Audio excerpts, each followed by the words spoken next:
Monde du savoir, monde du savoir, pas seulement pour les enfants.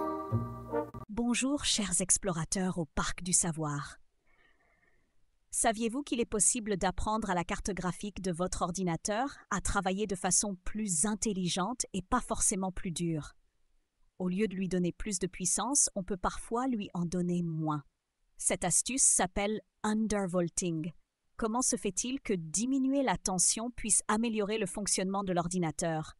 Je vous invite à découvrir ensemble ce mystère de l'énergie. Près de la fontaine, j'ai rencontré le moineau et la coccinelle. Le moineau pensait que l'undervolting consistait à empêcher la carte graphique d'avoir accès à l'électricité. Il racontait qu'il avait enroulé le câble d'alimentation avec des feuilles pour que moins d'énergie arrive à la carte, mais l'ordinateur s'était simplement éteint. La coccinelle, elle, croyait que c'était une sorte de régime spécial pour la carte graphique. Elle était persuadée qu'il fallait lui donner seulement des données légères, comme des images d'une seule couleur, pour qu'elle ne se fatigue pas trop et consomme moins d'électricité. Je leur ai expliqué que l'undervolting ne consiste ni à bloquer physiquement le courant, ni à limiter les tâches. C'est un réglage précis de la tension qui permet à la carte de fonctionner aussi bien, mais en consommant moins d'énergie. Sous le grand arbre, j'ai rencontré le cochon d'Inde et la grenouille. Le cochon d'Inde a raconté que son ordinateur chauffait beaucoup pendant les jeux et que les ventilateurs faisaient un bruit fou. Après que son gardien a réduit prudemment la tension de la carte graphique, l'ordinateur est devenu beaucoup plus frais et silencieux et les jeux fonctionnaient toujours aussi bien. La grenouille a ajouté que son ordinateur portable, utilisé pour créer des animations, ne tenait pas longtemps sur batterie.